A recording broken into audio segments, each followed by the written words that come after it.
کاشی بھائی، وہ بادشاہ کی کہانی سنا رہے تھے جس میں وہ شکار پہ نکلا، تو پھر کیا ہوا؟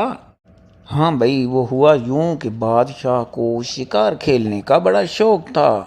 وہ اپنے چند سپاہیوں کے ساتھ بڑی شاہی انداز سے ایک جنگل میں شکار کھیلنے کے لیے گیا۔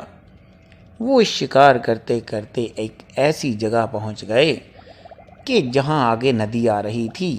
ندی کے دوسری جانب کافی سرسبز اور شاداب جنگل تھا، جس میں رنگ برنگے جانور اور ہر طرح کے چرند پرند رہا کرتے تھے۔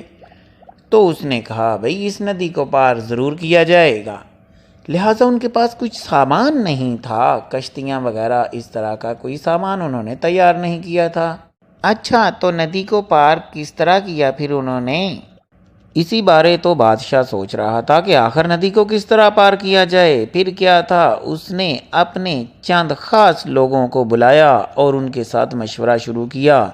تو مشورہ کرتے کرتے سب لوگوں نے مختلف مشورے دیے، تو یوں طے ہوا کہ مختلف درختوں کے تنے کاٹ کر ان کو آپس میں باندھ دیا جائے اور ایک تختہ سا بنا کر پھر اس کے اوپر بیٹھ کر دوسری جانب جایا جائے، کیونکہ ندی کچھ خاص بہت بڑی بھی نہ تھی، چوڑی بھی نہ تھی، تو آسانی سے دوسری جانب جایا جا سکتا تھا۔ تو لہٰذا یہ طریقہ سب کو پسند آیا، لیکن ایک بے وقوف شخص بیچ میں کہتا ہے، جو کہ سپاہی تھا، سب سن رہا تھا، کہتا ہے نہیں بادشاہ سلامت، یہ تو آپ کے شایان شان نہیں ہے۔ ہم بادشاہ سلامت کے لیے ایک پل بنائیں گے اور اس پل پر سے بادشاہ آرام سے گزریں گے۔ یہ پل اتنی جلدی کیسے بن سکتا ہے بھلا؟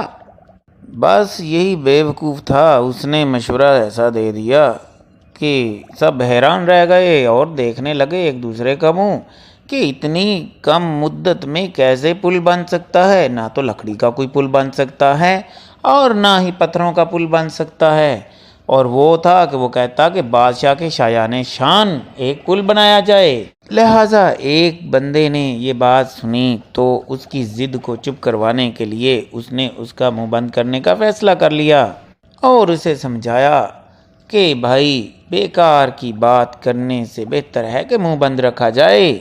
ارے یہی تو شیخ سعدی کا قول بھی ہے کہ بیکار کی بات کرنے سے بہتر ہے کہ منہ بند رکھا جائے۔ ہاں، اس بات کے بعد اس بندے کو تھوڑی عقل آئی اور وہ اپنی ضد سے ہٹا اور خاموش ہو گیا۔ اس کے بعد پھر ان لوگوں نے اسی طرح درخت کی مختلف شاخیں اور تنے کاٹ کر ایک تختہ تیار کیا اور ندی کے دوسری جانب چلے گئے۔ تو اس کہانی سے ہمیں یہی سبق ملتا ہے کہ بیکار کی بات کرنے سے بہتر ہے کہ منہ بند رکھا جائے۔ اگر آپ کو کسی بات کا علم نہیں ہے تو مکمل طور پر اس کی جانچ نہ ہونے کی وجہ سے بلا وجہ مشورہ نہیں دینا چاہیے اور خاموش رہنا چاہیے۔ یہ تو بڑے ہی کام کی بات کی ہے آپ نے۔